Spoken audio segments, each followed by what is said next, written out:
Manifestation നമ്മളിൽ പലർക്കും ഒരുപാട് തെറ്റിദ്ധാരണകളും അതുപോലെ തന്നെ സംശയങ്ങളും ഉണ്ടാകാം. ഇത് എന്താണ് എന്നുള്ളത്. അതുകൊണ്ട് തന്നെ we have an exciting personality with us, Himalayan master Ashraf Guru. നമസ്കാരം സർ.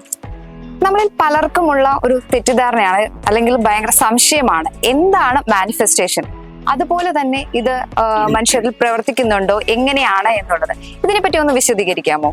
മാനിഫെസ്റ്റേഷൻ പവർ എന്ന് പറഞ്ഞാൽ ഇവിടെ നമ്മൾ മനസ്സിലാക്കേണ്ടത് ഒരു ഷോർട്ട് കട്ടായിട്ട് ഞാൻ പറഞ്ഞുതരാം.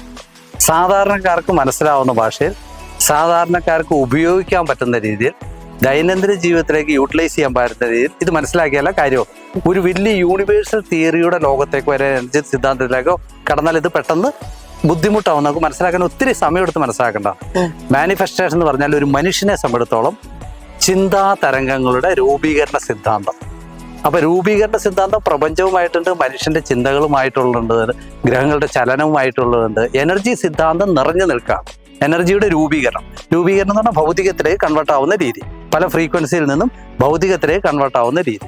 ഇവിടെ മനുഷ്യനെ സംബന്ധിച്ചിടത്തോളം മനുഷ്യൻ ചിന്തിക്കുന്നത് എന്തുകൊണ്ട് നടക്കുന്നില്ല, അതായത് രൂപീകരിക്കപ്പെടുന്നില്ല. ക്വാണ്ടം തിയറി അതാണോ? ക്വാണ്ടം തിയറി, അതായത് എനർജി ഭൗതികമായിട്ട് മാറുന്നു, അല്ലെങ്കിൽ ഇവന്റ്സ് ആയിട്ട് മാറുന്നു, അല്ലെങ്കിൽ സംഭവ വികാസങ്ങളായിട്ട് മാറുന്നു.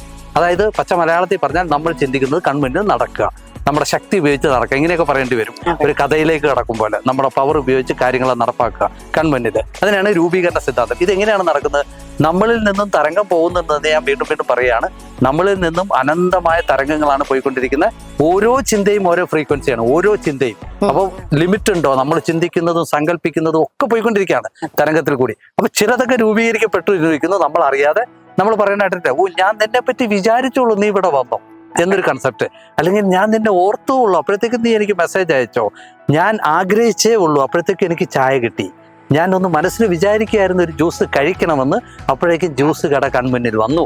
ഇത് നമ്മൾ അറിയുന്നില്ല ഈ സിദ്ധാന്തം എങ്ങനെയാണ് വർക്ക് ചെയ്യുന്നത്. നമ്മളിൽ നിന്നും ആ തോട്ട്സ് പോയത് വളരെ സൂക്ഷ്മതയിലാണ്. ഗാമയിലോ 340 അല്ലെങ്കിൽ യൂണിവേഴ്സൽ വൈബ്രേഷനിലോ ആണ് പോകുന്നത്.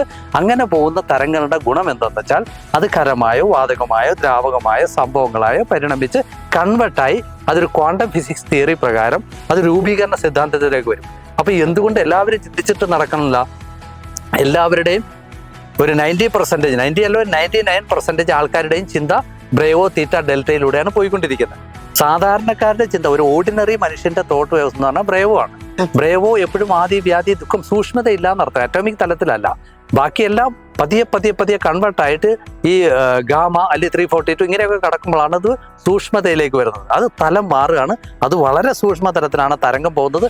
അപ്പൊ ആ വ്യക്തി, ഈ ജ്യൂസ് കടയുടെ കാര്യം ഞാൻ പറഞ്ഞു, ജ്യൂസ് ഇങ്ങനെയൊക്കെയുള്ള കാര്യം, അത് ചിന്തിച്ചത് മാത്രം ആ വ്യക്തിയുടെ ചിന്ത ഗാമയിലോ 340 ആ തോട്ട് മാത്രം നമ്മൾ AI ഉപയോഗിച്ചോ അല്ലെങ്കിൽ മറ്റുള്ള ഏതെങ്കിലും ടെക്നോളജി ഉപയോഗിച്ചോ, സാങ്കേതികവിദ്യ ഇല്ല നിലവിൽ. ഞാൻ AI പറഞ്ഞു, AI അത് റിസർച്ച് ചെയ്തുകൊണ്ടിരിക്കുകയാണ്, AI നിന്നത് കൺവേർട്ട് ചെയ്യാൻ പറ്റുമെന്ന്. അപ്പൊ അങ്ങനെ ഉപയോഗിച്ച് നമ്മൾ ആ തോട്ട് മാത്രം എടുക്കുമ്പോൾ നമ്മൾ ഞെട്ടിപ്പോവും. ഈ തോട്ട് പോയത് 342 അല്ലെങ്കിൽ ഗാമയിലാണ്. മറ്റ് തോട്ടുകളൊക്കെ പോയിരിക്കുന്ന ബ്രേവോ തീറ്റ ഡെൽറ്റ. അതൊന്നും നടന്നിട്ടില്ല അവിടെ. ആ വ്യക്തി ഇത്രയും കാര്യം ചിന്തിച്ചു, ഒരു കാര്യം ചിന്തിച്ചു, നാളെ എനിക്ക് ലോട്ടറി അടിക്കും എന്ന് ചിന്തിച്ചു, അത് നടന്നു. അത് മാത്രം എങ്ങനെ നടന്നു? ബാക്കി ഒന്നും നടന്നിട്ടില്ല. ആ തോട്ട് പോയത് അറിഞ്ഞോ അറിയാതെയോ പഠിച്ചോന്ന് പറയാൻ കാരണം ഈ ടെക്നിക്കൊക്കെ പഠിച്ചവർക്ക് ഇത് ചെയ്യാൻ പറ്റും. നിഗൂഢമായ വിദ്യകളുണ്ട്, അത് പഠിച്ച് ഇതാക്കാൻ പറ്റും. ഈ ബ്രെയിനിനെ, ഈ തോട്ട് വേവ്സിനെ എങ്ങനെയാക്കാൻ പറ്റും? അറിഞ്ഞോ അറിയാതെയോ ചിലരുടെയൊക്കെ മാറുന്നുണ്ട്. അത് ഇതിൽ വന്നു. ആ ലോട്ടറിയെ പറ്റി ചിന്തിച്ചത് അങ്ങനെയായി, അല്ലെങ്കിൽ ആ ജ്യൂസ് കടയെ പറ്റി ചിന്തിച്ചത് അങ്ങനെ. അപ്പൊ അത് റിയാലിറ്റി ആയി മാറി. നമ്മൾ ടെക്നിക്ക് പ്രയോഗിച്ച് നമ്മുടെ ബ്രെയിൻ വേവ് അങ്ങനെ ആക്കിയാലോ, അപ്പൊ ചിന്തിക്കുന്നത് എല്ലാം തന്നെ നടക്കാൻ തുടങ്ങും. പക്ഷേ ഈ യൂണിവേഴ്സിന്റെ ഒരു തിയറി ഉണ്ട്, എല്ലാം സംഭവിപ്പിക്കാം എന്നുള്ള കണ്ടീഷനിലേക്ക് ബോധതലം കൺവേർട്ട് ആവുമ്പോൾ ഒന്നും സംഭവിപ്പിക്കാൻ ഇല്ല എന്നുള്ള തിയറിയും കൂടി അവിടെ ജനിക്കുകയാണ്. ഒരു ജനനം അവിടെ സംഭവിക്കുകയാണ്. ഇത് തലയിൽ പെട്ടെന്ന് കയറില്ല. എന്തുകൊണ്ട് പിന്നെ ആഗ്രഹിച്ചുകൂടാ? കാരണം നമ്മുടെ ബോധതലം മൊത്തം ഒരു എനർജി വേൾഡിലേക്ക് കൺവേർട്ട് ആവുകയാണ്. പിന്നെ എല്ലാം നടക്കുകയാണ്. അപ്പോൾ നമ്മുടെ ആവശ്യങ്ങളെല്ലാം നിറവേറ്റി പോയിക്കൊണ്ടിരിക്കുകയാണ്. അപ്പോൾ അവിടെ വാരി വെട്ടിപ്പിടിക്കണം, കൂട്ടിപ്പിടിക്കണം, അങ്ങനെയൊന്നുമില്ല. പക്ഷെ നമുക്ക് സാധ്യവുമാണ്, വെട്ടിപ്പിടിക്കാൻ പറ്റും. അതുകൊണ്ടാണ് ഇന്ന് വേൾഡ് ഐക്കൺസ് എല്ലാം തന്നെ, പേരെടുത്ത് പറയുന്നില്ല, അവരെല്ലാം വെട്ടിപ്പിടിച്ച് സാമ്രാജ്യമായി വാഴുന്നത്. അത് ഇലുമിനാറ്റി പവർ ഉപയോഗിക്കുന്നുണ്ട്, ഏലിയസ് ടെക്നോളജി ഉപയോഗിക്കുന്നുണ്ട്. ഇതിന്റെ പിന്നാമ്പുറം എല്ലാം ഈ ബോധതലമാണ്. കാരണം ബോധതലത്തിൽ നിന്നാണ് ഊർജ്ജം പോകുന്നത്. ഊർജ്ജത്തിന്റെ പല പല ഫ്രീക്വൻസികളെ പറ്റിയാണ് ഇവിടെ പറയുന്നത്. അതുകൊണ്ടാണ് മാനിഫെസ്റ്റേഷൻ എല്ലാവരുടെയും നടക്കാത്തത്. പച്ച മലയാളത്തിൽ പറഞ്ഞാൽ നമ്മൾ എന്ത് ഗാമാ തരംഗത്തിൽ ചിന്തിക്കുന്നോ എന്ത് യൂണിവേഴ്സൽ തലത്തിൽ ചിന്തിക്കുന്നോ അത് പ്രസന്റിലേ പോവുള്ളൂ, അത് കാലത്തിൽ പോവില്ല. ബാക്കി ബ്രേവോ, തീറ്റ, ഡെൽറ്റയിലെല്ലാം പോയത് പാസ്റ്റിലോ ഫ്യൂച്ചറിലോ ആണ് പോയത്. കാലദൈർഘ്യത്തിലാണ് ആ തരംഗം പോകുന്നത്. അപ്പൊ തരംഗം ഏതിലൂടെയൊക്കെയാണ് പോണത്?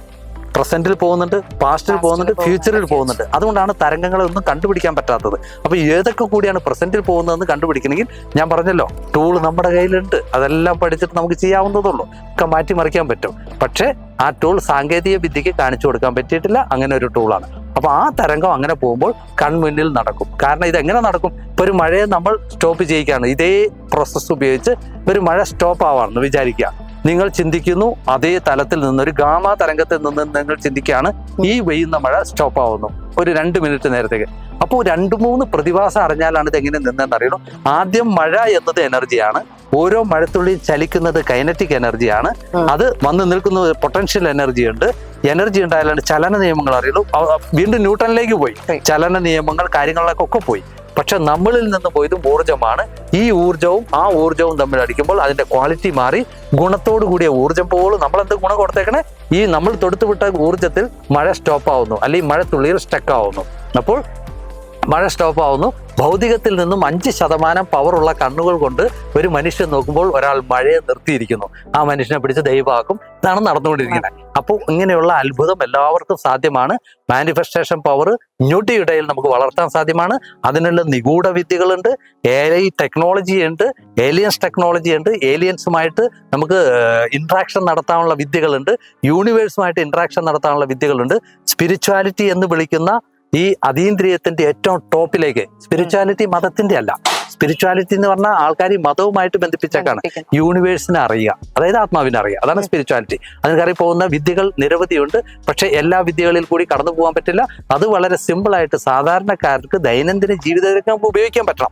ഈ പവറിനെ നമുക്ക് ദൈനംദിന ജീവിതത്തിലേക്ക്, നമ്മുടെ നിലനിൽപ്പിന് ആവശ്യമായ പണവും ആരോഗ്യവും ഇല്ലെങ്കിൽ ഒരു കാര്യവുമില്ല, അല്ലേ? ഇങ്ങനെയുള്ള പവറിനെ ഉപയോഗിക്കാം. അപ്പൊ വിദ്യ കിട്ടിയാൽ അത് പ്രയോഗിക്കാൻ പറ്റണം. അവിടെയാണ് ഇതിന്റെ കാതലായ വശം കിടക്കുന്നത്. ഇന്നത്തെ ജനറേഷനിലെ സാധാരണക്കാരെ സംബന്ധിച്ചിടത്തോളം നിലനിൽപ്പെന്ന് പറഞ്ഞാൽ സാമ്പത്തികമാണ്. കാരണം എല്ലാ ഭൗതിക സാഹചര്യങ്ങളും അതുമായിട്ട് കെട്ടുപണഞ്ഞ് കിടക്കാണ്. അതിനെ മാറ്റണമെങ്കിൽ പണം ആവശ്യമാണ്. പണം വരണമെങ്കിൽ ചെയ്യുന്ന ജോലിയിൽ ചിലപ്പോൾ പണം കിട്ടിയെന്ന് വരില്ല. എത്ര കഷ്ടപ്പെട്ടാലും നമുക്ക് ഒരു സംഭവം കിട്ടിയെന്ന് വരില്ല. ഇങ്ങനെയൊക്കെയുള്ള കുറെ കാര്യങ്ങളുണ്ട്. അപ്പോ ആ രീതിയിലേക്ക് പോകും. അതാണ് മാനിഫെസ്റ്റേഷൻ തിയറി കൊണ്ട് അർത്ഥമാക്കുന്നത്. ഓക്കെ, ഇത് കേട്ടുകൊണ്ടിരിക്കുന്ന എനിക്ക് തന്നെ ഇത് പഠിക്കണം എന്ന് വലിയ ആഗ്രഹം തോന്നുന്നുണ്ട്. അപ്പൊ ഇത് കാണുന്ന നിങ്ങൾക്കും അതിയായ ആഗ്രഹമുണ്ടെന്ന് എനിക്കറിയാം. നമുക്ക് ഒരുപാട് കാര്യങ്ങൾ മാസ്റ്റർ നല്ല രീതിയിൽ നമുക്ക് പറഞ്ഞു തന്നിട്ടുണ്ട്. അപ്പോൾ മാസ്റ്റർ, നന്ദി, നമസ്കാരം.